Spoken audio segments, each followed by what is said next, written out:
Let's look at some more application problems where we can use the techniques of solving linear equations to arrive at real-world conclusions. So let's look at a break-even type problem. This is one where we want to know when two quantities are equal to each other, because that will tell us something about the problem involved. So, for example, let's suppose that a certain product, costs $3 per unit to manufacture, plus $70 per month in fixed costs.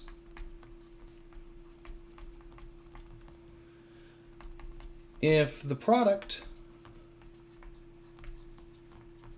sells for $6 per unit,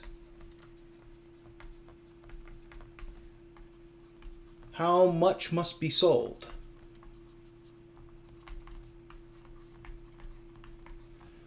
To break even each month.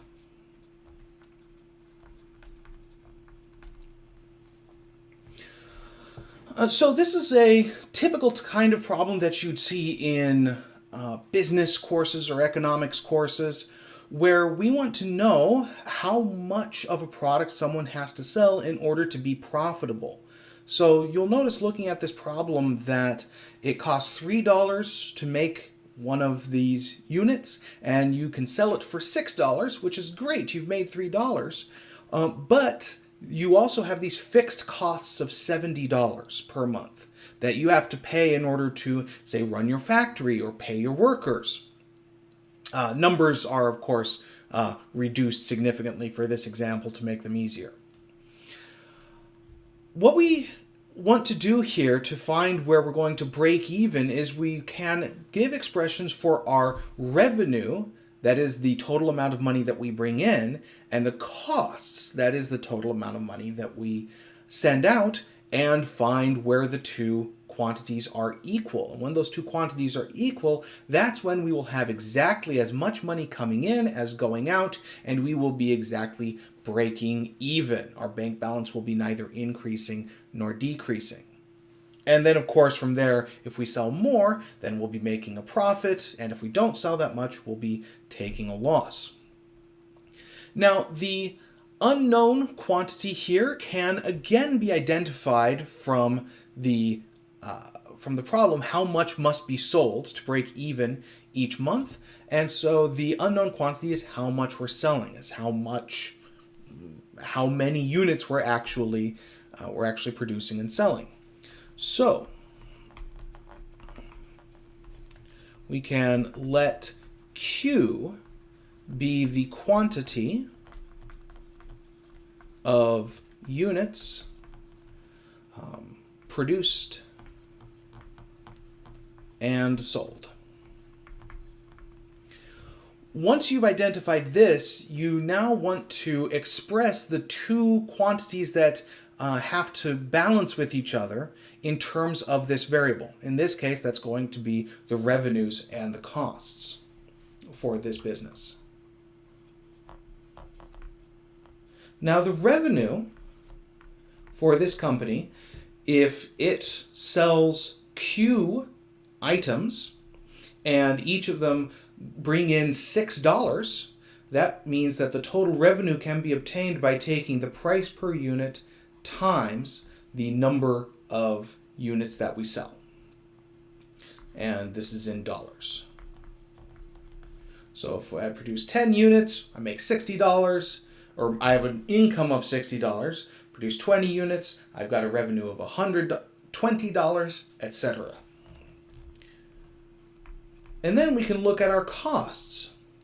Now, our costs have two components to it. We have the fixed costs and the variable costs. And in fact, at this step, it's just like the party problem that we were looking at way back at the beginning of the course. So we have $70 in fixed costs. That's always going to come out no matter what. Even if we sell 0 units, we're still going to have a cost of 70.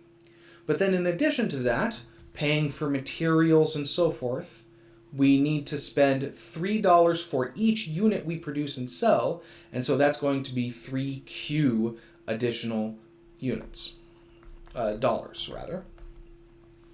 So we have a total revenue of 6Q and total costs of 70 plus 3Q.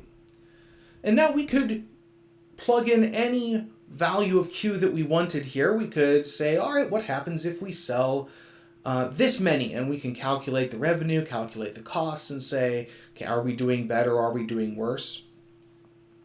But to figure out exactly how many we need to sell to balance things out and actually make a profit, we need to set them equal to each other. So to find the break-even point, we set these two expressions rather equal. We want to find how many we need to sell for our revenue to exactly equal our costs. And now at this point, we again have just a linear equation. We know how to handle this. We can gather all of the variables on one side, subtract Q from both sides, 3Q rather, and we'll get 3Q equals 70.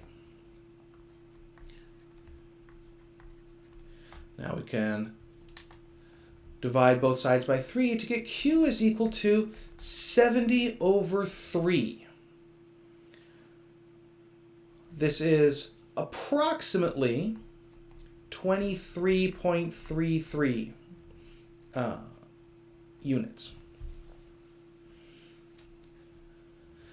And so now we can see that, all right, if we produce 70 thirds units, 70 over 3 units, our revenues and our costs will be exactly balanced with one another.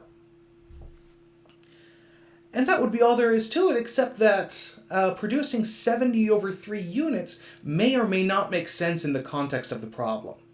And here's where this problem being so vague and so general really doesn't give you enough information to properly know what to do with this in order to know how to handle this. So there are multiple different interpretations that we could take for this answer depending on the specific problem involved, depending on the context that we're working with. So, for example, if the units are divisible somehow, if it's possible to produce and sell less than a whole unit or a fractional unit, then the answer is exactly this 70 thirds units. So, for instance, if you're producing soda, and these units are gallons of soda, it's entirely possible to produce a third of a gallon of soda, or any fraction of a gallon of soda. And so in that case, it makes sense to say, all right, well, in order to break even, we need to produce at least 23 1/3 gallons of soda per month. That makes total sense, and there are no issues with that. We can go on with our lives. On the other hand, if the units are indivisible, we still have two different ways that we can think about this. If the units are indivisible and we are producing for only 1 month, or we're only considering this 1 month in isolation. So in August, how many products do we need to sell in order to break even? Well, here, if the products that we're producing are not divisible, then it doesn't make sense to say, oh, let's sell 23 and a third of them. If we're producing automobiles, if we're producing cars, then it doesn't make sense to say, all right, well, as long as we sell 23 cars and a third of another car, then we'll break even, because selling a third of another car doesn't make sense. So in this case, if the units are indivisible and we're producing for only 1 month, we should round up Q and say that we need 24 units to break even.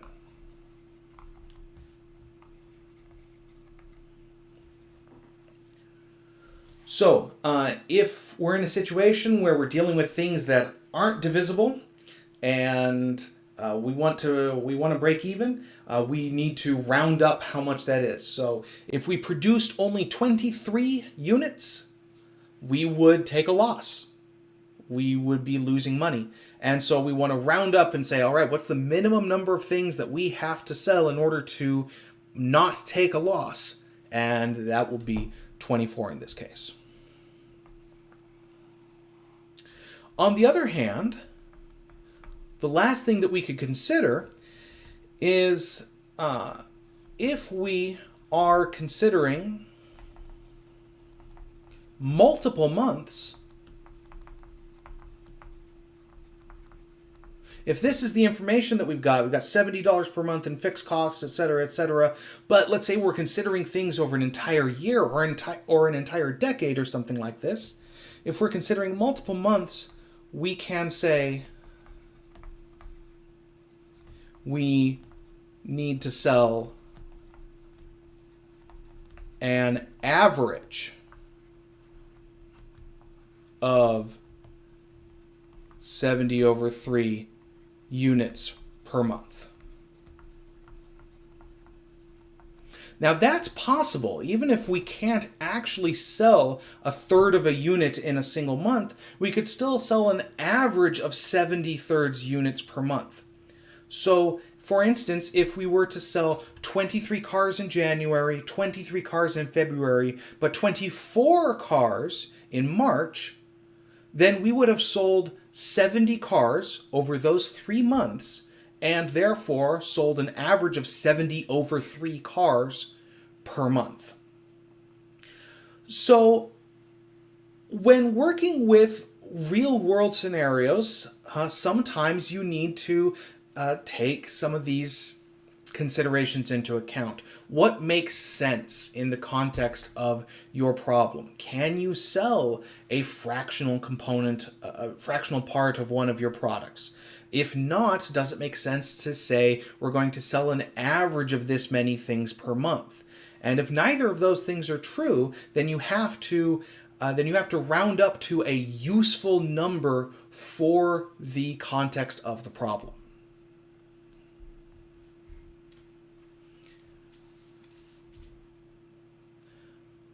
All right, let's look at another kind of problem that comes up. Let's look at shared work problems. Now, in shared work problems, you're going to have 2 or more individuals or machines or actors working on a job. And you know how quickly each one of them can do the job, and you want to know how fast they can do the job together. So, let's take an example. Let's say that a master painter paints a house in 12 hours. An apprentice painter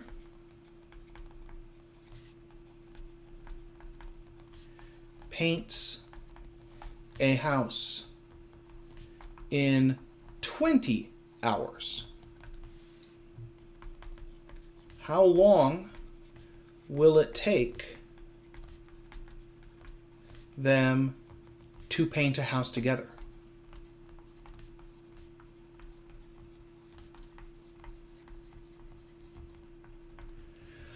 Now, for the context of this problem, we're ignoring things that would have an effect in real life, such as synergies. It's possible that two people working together is even more efficient than the two of them working separately. Occasionally you get anti-synergies, where two people working together is actually less efficient than the two of them working individually. But for this problem, we're assuming that when they're working together, they work at exactly the same rate as they would alone. We'll say they're working on different parts of the house, and they're going, and we want to see how long it's going to take. So there's a formula that helps us work this out, and we can understand this formula in terms of rates. So we're told that the master painter paints a house in 12 hours, an apprentice painter paints a house in 20 hours. How long will it take them to paint a house together? So we want to look at the rate of work. We want to say that a master painter paints how many houses per hour? Now, this is a little bit of a strange way of thinking about it, but it works really well for this problem, this type of problem. So if a master painter paints a house in 12 hours, that means that he paints 1/12 of a house per hour. So you can even imagine that your house, the exterior of your house is divided up into 12 equal portions. Each one of those is 1/12 of a house as far as painting is concerned. And a master painter will paint one of those sections each hour. So a master painter paints 1/12 of a house per hour. Similarly, an apprentice painter paints 1/20 of a house per hour. And we can see here that the rate for the apprentice painter is less than the rate of the master painter. 1/12 is less than, 1/20 is less than 1/12, which is what we see here. The apprentice painter takes longer. Now,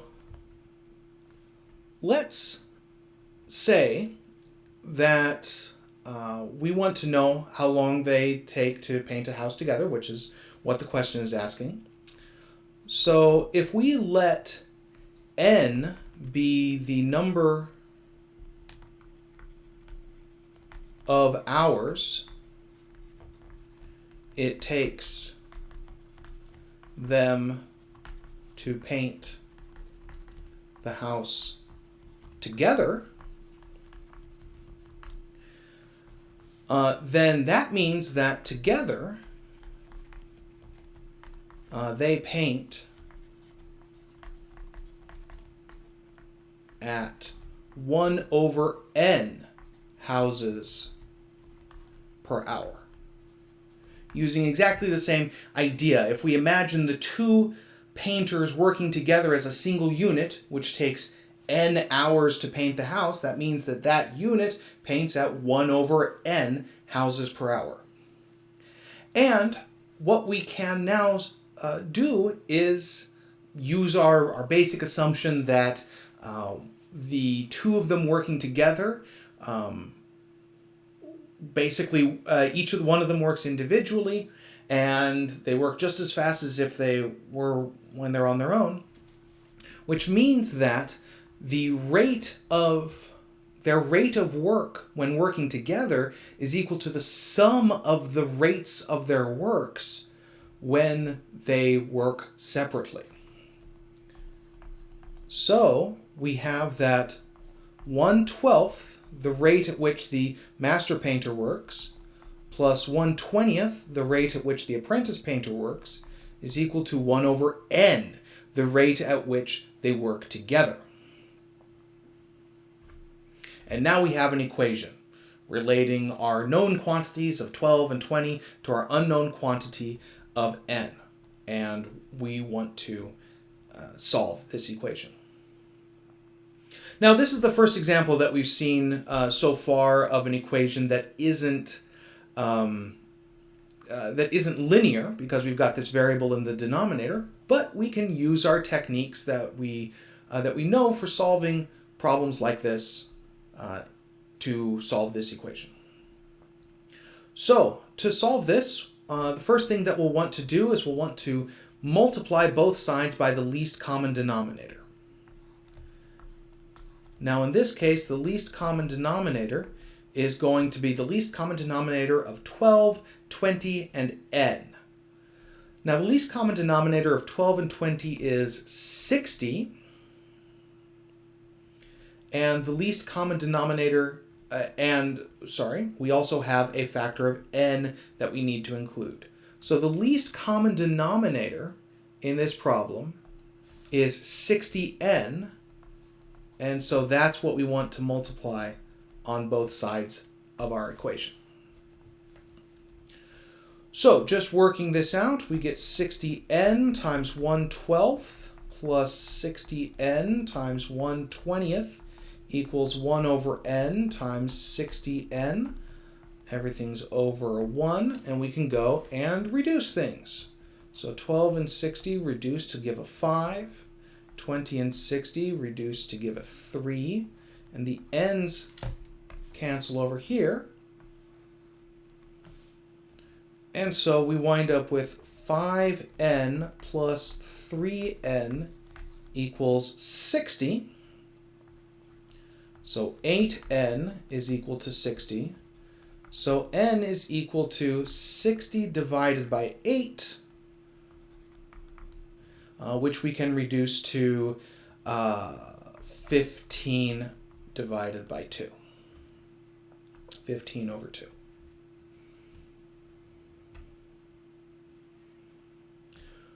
So we found our solutions. We found our solution. We found that an n value of 15 halves makes this equation true.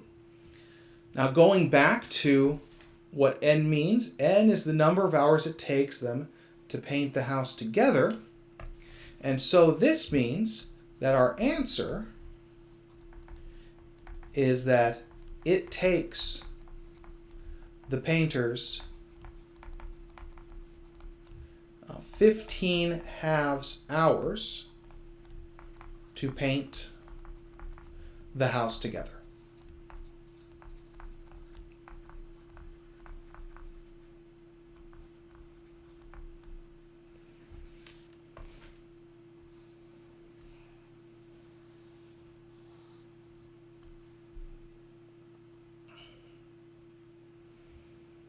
So these types of problems with multiple people working together, multiple machines working together, can use this type of equation to solve the problem efficiently. For those of you who are interested, another way of looking at what we're doing is we're actually taking the what's called the harmonic average of 12 and 20. So this is an average sort of like the average we're familiar with, where you add up a bunch of numbers and divide by the total number of numbers that you have. Well, there are other types of averages that one can take. One of them is the harmonic average, and that is in fact exactly what we're calculating here. We're calculating the harmonic average of, a multiple of the harmonic average of 12 and 20. When we go through this process. All right, let's look at another problem.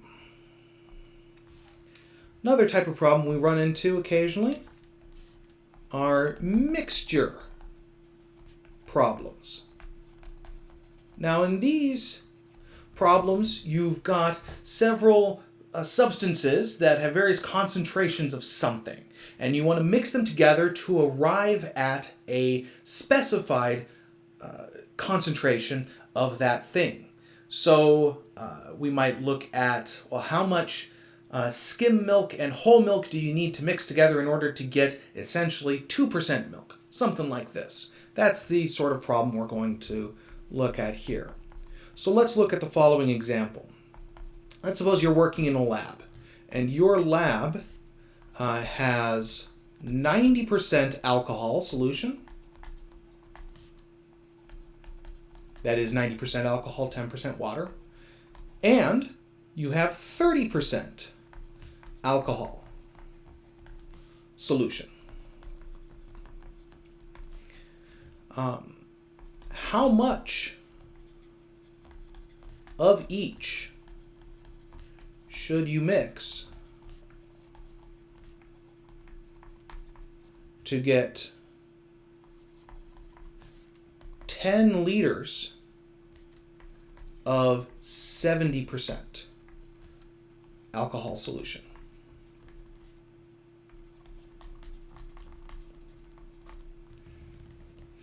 So it turns out various concentrations of alcohol are useful for various things. 70% alcohol solution is actually close to the best for what you need for disinfecting things. Turns out too high is actually, too high. So you might look around and say, oh, we need 70% alcohol solution. We need to disinfect something, but we've only got the 90, we've only got the 30. What can we do? And actually, you'll notice that what we're about to do is very similar to the finance problem we did in the previous talk. What we can do is look at how much we want of each of these concentrations, look at how much total alcohol we have, and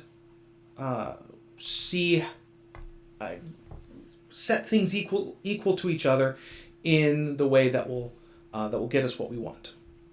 So we've got 90% alcohol solution, we have 30% alcohol solution, and we want to combine them together to get 70% alcohol solution. So we could down here say this last line right here is going to be the result. This is what we want. And we've got two things to consider. We've got the total volume of the solution here, and we have the volume of alcohol. And what we want is we want a total volume of 10 liters, which means the total volume of alcohol that we want is 10 liters times 70%, or times 0.7, which is 7 liters. We want a total of 7 liters of alcohol in our 10 liters of total mixture at the end of the process. Now we want to know how much we need to mix up of the 90% and the 30%. So let's give a variable here. Let's let x be the amount in liters of 90% alcohol. So that's going to be the total volume of the 90% alcohol we're working with. Now, if we've got x liters of the 90% solution, that means that the total volume of alcohol that the 90% solution is contributing is 0.9 times x. Now for the 30% solution, again, we don't need to introduce a new variable here, because if the total amount of volume that we're getting is 10 liters, this means that we need to have 10 minus x liters of the 30% solution, where x is the amount of the 90% solution we're using. Which means that the total volume of alcohol that the 30% solution is contributing is 0.3 times 10 minus x. So, again, we've got a situation where we've got our two components, the 90% part and the 30% part, and we want to make sure that we get the correct volume of alcohol in our final solution. So, we have that if we add the two alcohols that we're getting from the 90% and the 30% solution, that should equal the total volume of alcohol that we want in the final solution. So, our equation becomes 0.9x plus 0.3 times 10 minus x equals 7. The amount of alcohol from the first solution, the 90% solution, plus the amount of alcohol from the 30% solution has to equal the total amount of alcohol in the final batch. All right, so now that we're here, we can go forward. 0.9x plus, now 0.3 times 10 will be 3, then minus 0.3x equals 7. All right, so 0.9x minus 0.3, we're going to get 0.6x plus 3 equals 7. We'll subtract 3 and get 0.6x is equal to 4. And so therefore, x is going to be equal to, to get x by itself, we'll divide by 0.6 and get x is equal to 4 divided by 0.6, which simplifies to 20 over 3, or approximately 6.67.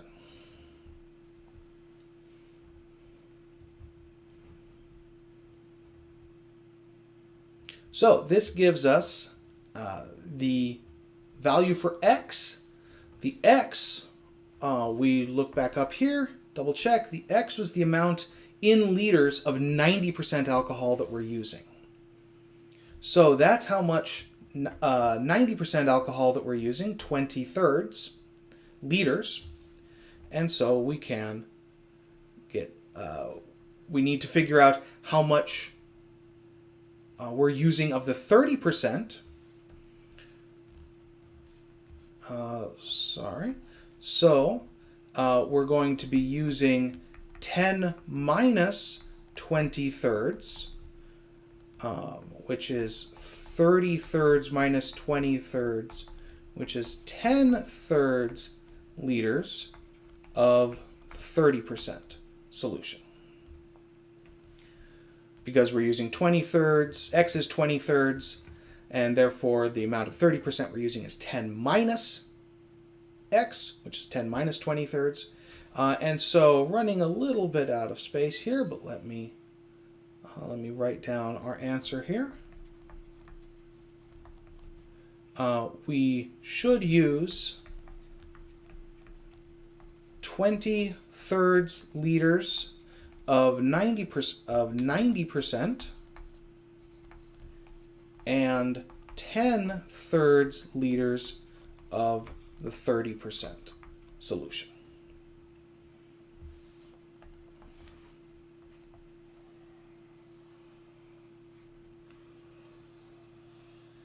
Now you'll notice that this is very much like the finance problem that we did before. In fact, in many ways, it's the same kind of problem. Some variations, though, that you get in this type of problem that are uncommon in the other one is a lot of times you will have one of these quantities, one of the original quantities, be fixed. You'll either have you'll have like a fixed amount of 90% alcohol solution, and then you're going to need to add some more 30% solution, for instance. in order to get the total concentration up to 70%. And what happens there is that in the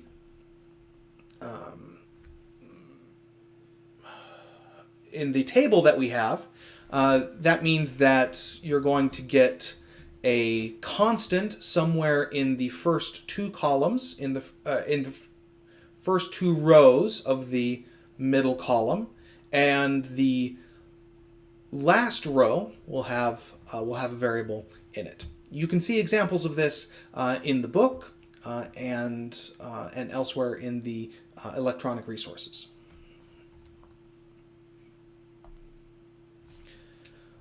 All right, the last kind of problem that I want to talk about is motion problems. Now, most of the motion problems that you run into are all based on one equation, and this equation is ubiquitous. We use it all the time, whether or not you realize it. So we always want to remember the following equation: D equals RT. Or sometimes we write it using lowercase, that's fine. What this equation says is that the distance traveled by an object is equal to the rate of motion, the rate at which the thing is traveling, times the time that thing is traveling. As long as everything's being measured the same way, as long as the rate is being measured using the same units as the distance and the time. We're actually quite familiar with this. We can say that, for instance, we know that it takes approximately 3 hours to drive from Nashville to Memphis, approximately. And we know that the speed limit on the highway between Nashville and Memphis is about 70 miles per hour. So when we drive from Nashville to Memphis, we're traveling at about 70 miles an hour for about 3 hours. So that means that we can estimate the distance from Nashville to Memphis, and we do that by multiplying the rate at which we're traveling by the time of the travel. If I travel at 70 miles an hour for 3 hours, that means that I'm going to travel a total of 210 miles, because that's 70 times 3. Well, that's just the equation D equals RT, distance equals rate times time. And we use this all the time when we're working with problems involving motion. So let's see an example of how we use that. Let's say that a car traveling 60 miles per hour is following a train which is traveling 45 miles per hour. If the car leaves 30 minutes after the train passes him, how long will it take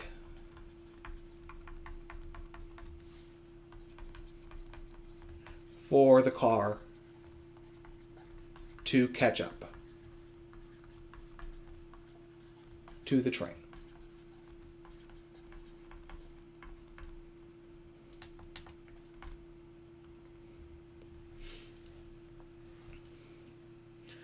So here's a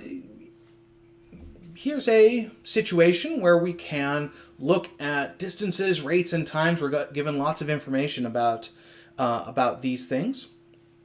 It can sometimes be helpful to sketch a picture of what's going on.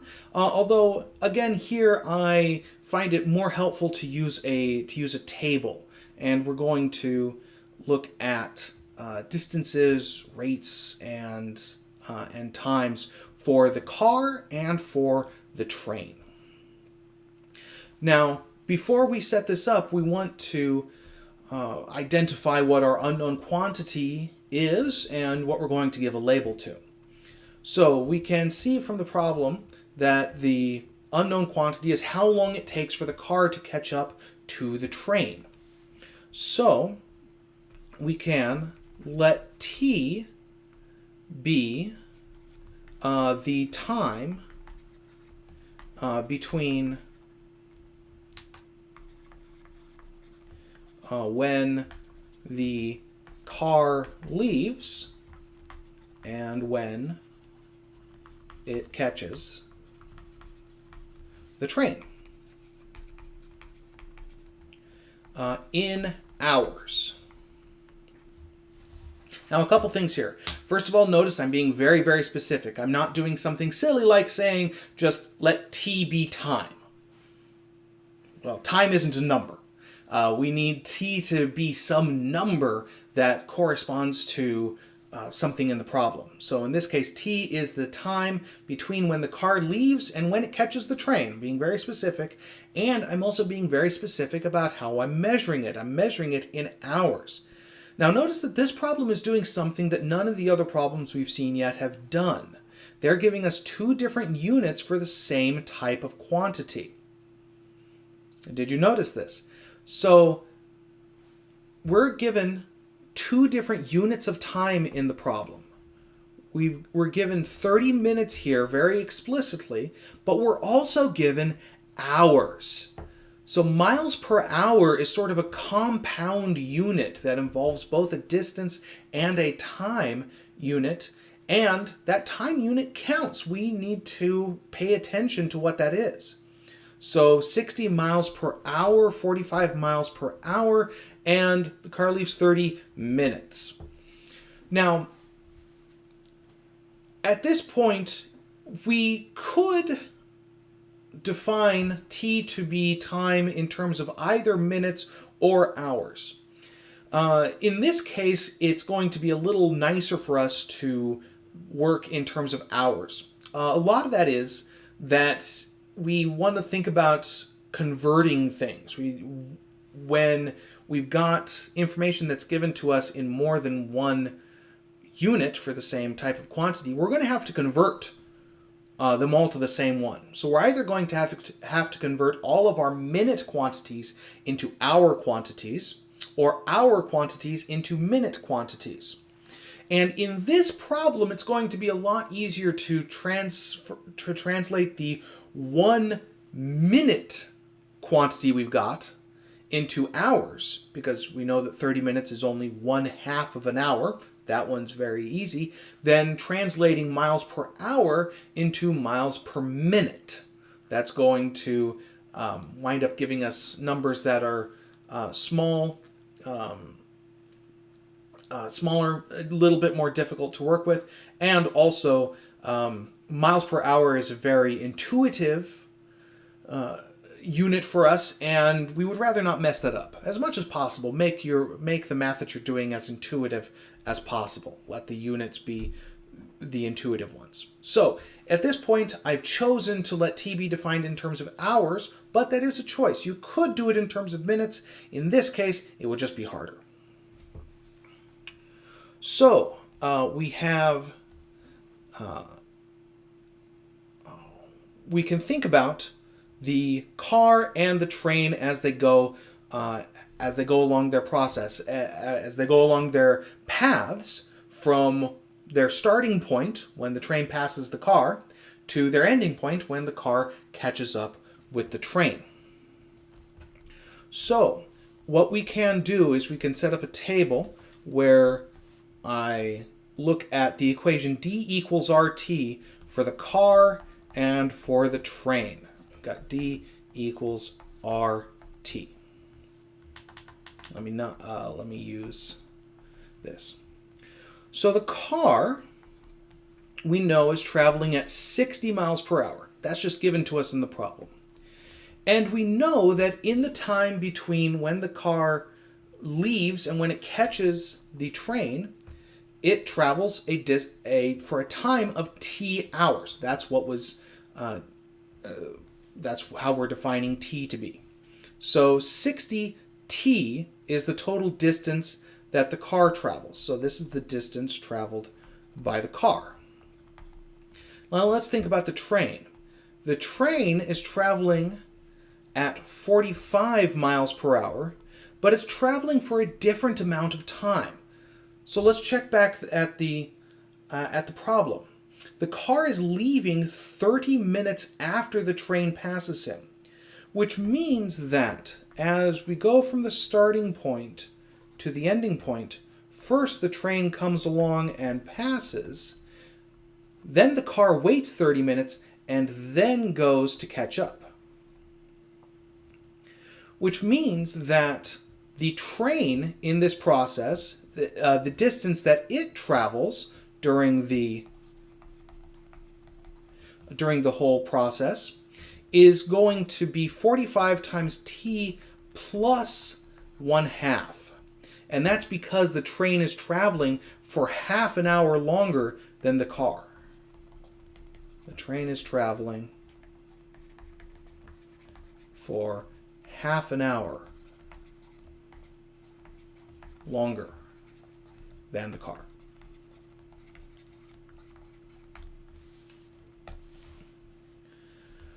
So we have that the distance the car travels is 60 times t. The distance the train travels is 45 times t plus 1/2. But those two distances are going to be the same. And they're going to be the same because we're only measuring up until when the car and the train meet up. So we have the starting point where the car was and where the train passed. And then we have the ending point where the car catches up with the train. And so the total distance traveled by the car and the train are the same, which means that these two have to be equal.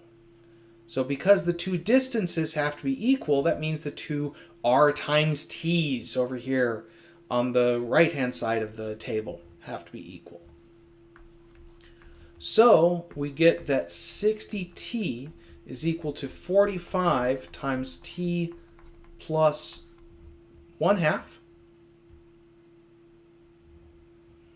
And so we get 60t is equal to 45t plus 45 over 2. And now we can solve for t. We can subtract 45t from both sides, get 15t is equal to 45 over 2. And then we can divide by 15.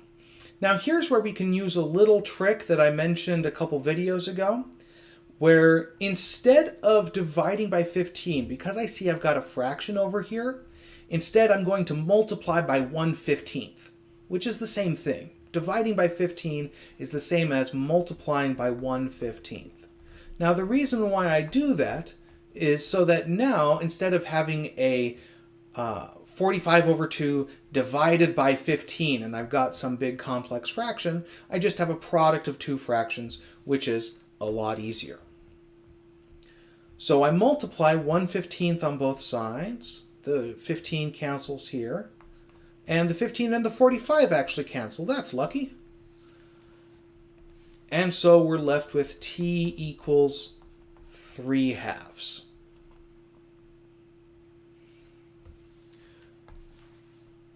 So we've solved our equation. When t is 3/2, these two sides of the equations are the same. Now looking back at t is the time between when the car leaves and when it catches the train in hours. We also look back at the question. The question says, how long will it take for the car to catch up to the train? And so our answer, which I'm going to put up here because I ran out of space,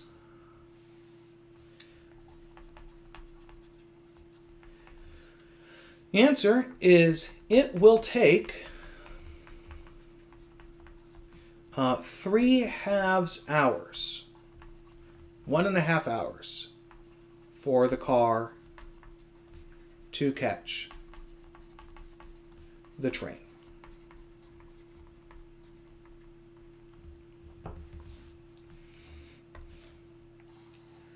There are lots of things that we can do with motion problems. Lots of ways to use the equation d equals rt. This is just one example. There are lots more of them that you'll see in your homework and in your examples.